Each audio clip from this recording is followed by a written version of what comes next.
Hey there, Ramon Osa with you here, and if you're dumping too many easy volleys into the net, or if you're spraying too many volleys wide, or if you're just missing too many volleys in general, then you and your doubles partner are going to love this, because in this video I'm going to show you why developing feel is the single most important thing you can do for your net game, and I'm going to show you a step-by-step process on how to do it.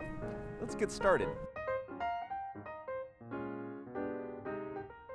All right, so why on earth is volley feel more important than volley power? Well, it's pretty simple. If you think about it, as we get closer to the net, the range of angles that we can hit goes way up.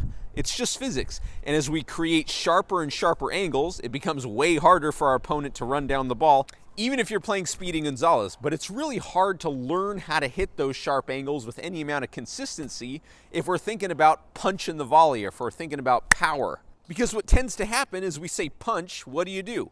Well, if you're like most players, you get tight and you probably stay tight. And that's not fun for the whole family, because if you're tight and you stay tight, not only does it make adjusting to hit a volley really hard because all these muscles are resisting our movements, but we also run the risk of developing an injury, and I certainly don't want that for you.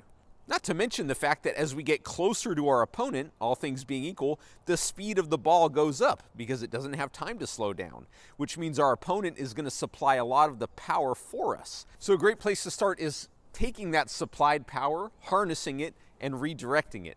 So how do we do that? Well, I had a great coach years ago that said that the volley is a lot like a catch. And it is, so let's start by catching a ball. You can do this with a friend or up against the wall. Here's the key. Don't attack it in the air like a wide receiver going over the middle of the field. Let your hand absorb the ball. Keep your hands really soft and just let the ball kind of come into your hands.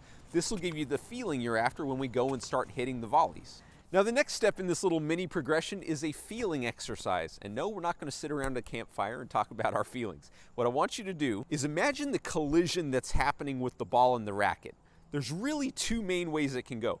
The racket can win the collision, meaning the racket face is relatively undisturbed by the ball and just kind of plows through it, or the ball can win a bit of the collision and cause the racket face to give a little bit immediately after impact. And in these next couple of drills I'm going to show you, I want you to imagine that the ball is winning a little bit of the collision, that the racket face is giving a little bit.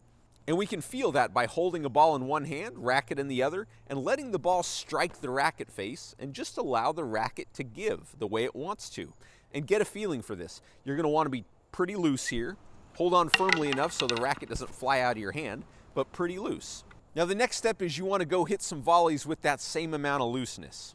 And I want you to imagine like you're catching the ball like we did earlier, with some give in your hand and sort of just push it forward like you're seeing here. If you have a practice partner that can toss you balls, that's great. You can also use the ball machine or a wall. Now, as we look at this in super slow motion, you're going to see something pretty weird. No, not the kangaroo in the background. You're going to see that my arm is actually coming forward through the shot while the racket face is actually being impacted by the ball and as a result is trailing behind slightly. So the racket face is absorbing some of the speed of the oncoming ball, which is the exact opposite of what happens when we try to punch the volley or when we try to stick the volley. Now the last step is to go use the best volley drill ever, which is a video I created a little while back and that you can have for free. I'll link to it in the description down below. It's going to show you a drill that will literally give you all of the fundamentals and techniques that you need in order to develop some crazy feel on your volleys. It's going to promote that feel, that looseness up around the net, as well as make you a little more agile and a star by Tuesday, Wednesday at the latest.